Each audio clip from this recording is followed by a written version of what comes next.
आप देख रहे हैं शहर का अपना web TV Banaras times. Log on कीजिए www.banarastimes.in और www.cngtimes.com। और ये ब्रांड वाले मात्र ये तो उसमें रुपया 2 रुपया 5 रुपया 10 रुपया कमा रहे हैं। वो ब्रांड वाला सिर्फ 2 रुपए की चीज के ऊपर 200 रुपए कमाने का काम कर रहा है। और वो 200 रुपए कमाने वाला तो इस व्यक्ति ने गुजरात के अंदर, जब मेरे नेता ने कहा कि 1 रुपए में इतने साइज की चॉकलेट नहीं आती, इतने साइज की चॉकलेट नहीं आती, और ये व्यक्ति 1 रुपए फुट के हिसाब से 1 रुपया फुट के हिसाब से 43,000 एकड़ जमीन एक धन पशु को दे देता है, यानी पूरे बनारस के मुकाबले की जमीन। अगर मैं गलत कह रहा हूं तो यहां आने वाला है या उसका सूबेदार आ गया होगा जिसके ऊपर कत्ल के इल्जाम है, वो यहां पहुंच गया होगा, उसकी कैंपेन के इंचार्ज है, वो उत्तर प्रदेश का भी इंचार्ज है। पूछ लेना उससे कि राज बब्बर ये सवाल रख के गया है, पूछ लेना उससे।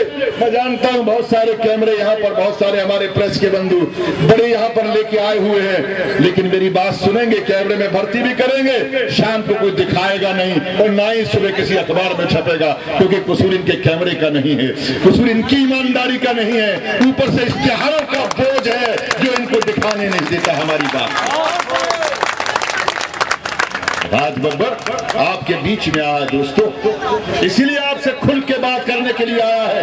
अपनी जात को पहचानो, ये जात है इस काशी की गंगा जमनी तहजीब, ये बिरादरी है, ये धर्म है आपका, ये मजहब है आपका, ये अजय राय आपका अपना आदमी है। इसकी जात को मत ढूंढना, इसके नाम को मत ढूंढना, लेकिन इतना देखने की कोशिश करना कि ये व्यक्ति उनमें से है। और वो व्यक्ति अगर यहाँ पर आया तो जिस दिन नीचे उतरेगा सड़कें बंद कर दी जाएंगी। पता नहीं कोई हिंदू के घर में भी हो सकती है, मुसलमान के घर में भी हो सकती है, कहीं ऐसा ना हो कि उसको मारने वाला कहीं इनके घर में छुपा हो। इस शहर के अंदर एक दहशत फैल जाएगी, ये शहर एक दहशतगर्दी का शहर हो जाएगा। यहाँ पर फिर पर्यटन नहीं होगा, बिल्कुल वैसा ही होगा जैसे गुजरात के अंदर पर्यटन का नामो निशान मिटा दिया। ये कहता है कि मैं श्रेष्ठ भारत बनाऊंगा। मैं कहना चाहता हूं नट्टाल गांव में रहने वालों से, वो कहता है मैं श्रेष्ठ भारत बनाऊंगा। जरा इससे पूछ लेना दोस्तों, क्योंकि मेरे ये टेलीविजन वाले या अखबार वाले सुबह सवाल को छापेंगे नहीं, लेकिन अगर आप में से किसी के पास में गुर्दा हो तो पूछ लेना कि राज बब्बर ये सवाल करके गया, जवाब दो। इसके सूबेदार से पूछ लेना जिसके ऊपर कत्ल के इल्जाम है, जो इसका चुनाव का इंचार्ज बन के आया हुआ, उससे पूछ लेना। मैं एक सवाल करता हूं, घर हिंदू का हो या घर मुसलमान का, मैयत मुसलमान के घर में हो या अर्थी हिंदू के घर में, पड़ोसी के घर में मिठाई नहीं बनती है। किसी के घर में आग लग जाए तो पड़ोसी के घर में धुआं जाता है, खांसी उसको भी आती है, वो हिंदू हो या मुसलमान। मैं हिंदू मुसलमान की बात नहीं करता, जरा पूछ लेना इससे, जवाब दे। यही कहता है कि मैं 6 करोड़ गुजरातियों के बारे में बात करना चाहता हूं, मैं 6 करोड़ गुजरातियों की बात करता हूं, तो मैं भी पूछना चाहता हूं कि अरे प्रधानमंत्री के प्रत्याशी बड़े घूम रहे हो, तुम 6 की हिफाजत सुरक्षा नहीं कर सके तो 126 करोड़ के मुल्क की क्या हिफाजत? पूछ लेना इससे ये सवाल, पूछना। ये कहता है कि गंगा का शुद्धिकरण करने आया, गंगा को साफ करने आया है, इस वाराणसी में गंगा को साफ करने आया है। ये तो पतित पावन है गंगा। अरे बड़ौदा से तू खड़ा हुआ है, वहां पर विश्वामित्री बहती है। तू विश्वामित्री को तो एक बार 12 साल से तू सरकार में गुजरात की, उसको साफ कराने का, कम से कम उसकी नाले की सिल्ट निकलवाने का ही काम कर दिया होता तो तेरे मुंह से बात अच्छी लगती। बिल्कुल वैसे ही तेरी बातें हैं जैसे विश्वामित्री के अंदर तूने अभी तक सफाई नहीं कराई, पड़ोस में सिल्ट जो पड़ी हुई है, वैसे ही तेरी बातों के अंदर से खुशबू नहीं आती है। ये कहता है अच्छे दिन आएंगे,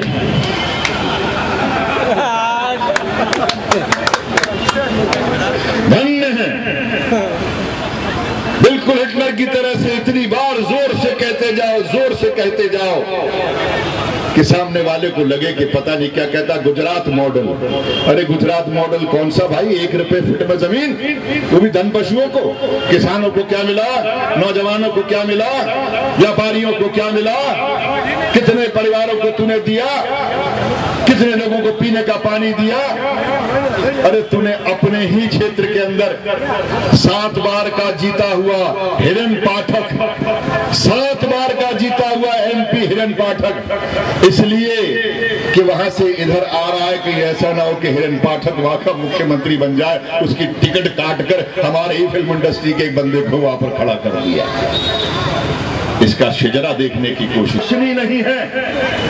इनका चमकीली चीज इसको पसंद नहीं है, जैसे हिटलर को कभी पसंद नहीं हुआ करती थी। मैं आपसे हिटलर की बात सिर्फ इसलिए नहीं कह रहा हूं कि सिर्फ कहने भर के लिए कह दूं कि हिटलर की सोच वाले ये लोग, आपसे कहने भर के लिए नहीं कह रहा हूं साथियों। 1924 के अंदर हिटलर की पैदाइश हुई। पैदाइश से मेरा मतलब ये नहीं कि वो जन्म लिया उसका, हिटलर नाम की पैदाइश हुई 1924 के अंदर। हिंदुस्तान के अंदर, भारत के अंदर राष्ट्रीय स्वयंसेवक की पैदाइश हुई। इन दोनों का जन्म एक ही साल में हुआ। दोनों की सोचने की तरीका एक जैसा, काम करने का तरीका एक जैसा। किस तरह से ये प्रभावित हुए दोस्तों? हिटलर ने सबसे पहला काम ये किया, आजकल पढ़ने की जरूरत नहीं है आपको अपने टेलीफोन के अंदर गूगल पे चले जाना और हिटलर टाइप करना और उसमें हिटलर के बारे में जानकारी 1.5 पैराग्राफ में मिल जाएगी कि इसने किस तरह से अपना उत्थान किया। हिटलर ने सबसे पहला काम किया कि जिसने उसको हिटलर बनाने के लिए उसको हिटलर की तरह लेकर सामने आने का काम किया, उसने सबसे पहले हिटलर बनते ही और बनने के प्रोसेस के अंदर उसने उन लोगों का खात्मा किया, उनको नेस्त नाबूद किया, उनको तबाह करने का काम किया। मैं नहीं कहता हूं, गुजरात के अंदर जाकर देख लेना, 12 साल पहले जिस व्यक्ति को वहां मुख्यमंत्री बनाकर भेजा गया, मुख्यमंत्री बना, सबसे पहले उसने उन लोगों को फना किया, नेस्त नाबूद किया, तबाह किया जो उसी की पार्टी के सबसे बड़े खंबे हुआ करते थे, जिनके नाम से बीजेपी वहां पे पहचानी जाती है। दरअसल मुझे बीजेपी का तो नाम ही नहीं लेना चाहिए था, बीजेपी तो इसने स्वयं ही खत्म कर दी। अब बीजेपी का तो कहीं नामो निशान नहीं है, अब तो वो अपनी सरकार बनाना चाहता है। और दोस्तों, मैं अपने मंच से ऐसे आदमी का नाम कभी नहीं लेता। मैं यही नहीं अपनी पार्टी का प्रवक्ता हूं, मैंने कभी इसका नाम अपनी जबान पे नहीं लिया, इसलिए नहीं कि मैं इससे डरता हूं, इसलिए कि मैं अपनी जबान को गंदा नहीं करना चाहता। क्योंकि मेरे देश की सोच, मेरे देश की परंपरा, मेरे देश की संस्कृति, मेरे देश के संस्कार हैं कि अपने बुजुर्गों का सम्मान करना। और इस व्यक्ति को जो जब ये दिल्ली आया तो सबसे पहले दिल्ली में उसका खात्मा किया, उसको निकाल के बाहर फेंकने का काम किया, उसको सड़क पर लाने का काम किया। जिसने इसको दिल्ली से इसकी पैरवी की थी, इसको वहां ले जाने का काम किया था और ये कहा था कि इसको वहां का मुख्यमंत्री बनाओ, उन्हीं की पार्टी का लाल कृष्ण अडवाणी। इस आदमी को देख लो, इसने RSS के संजय जोशी,